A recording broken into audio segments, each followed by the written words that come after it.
सुबह का वक्त, हर तरफ सुकून है। शेर जंगल में शान से चल रहा है।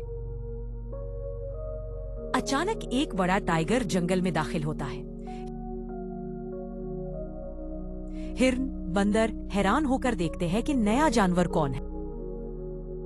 टाइगर ऐलान करता है, अब इस जंगल का बादशाह मैं हूं। शेर कहता है, ये मेरा जंगल है, मैं इसका बादशाह हूं।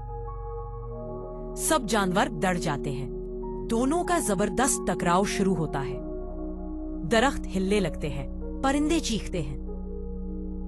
बंदर कहता है, बस करो, जंगल तबाह हो जाएगा। एक समझदार हाथी आता है और दोनों के बीच खड़ा हो जाता है। हाथी कहता है, अगर तुम दोनों बादशाह बनोगे तो जंगल बर्बाद हो जाएगा, मिलकर इसकी हिफाजत करो। शेर और टाइगर मुस्कुराकर एक दूसरे से हाथ मिलाते हैं।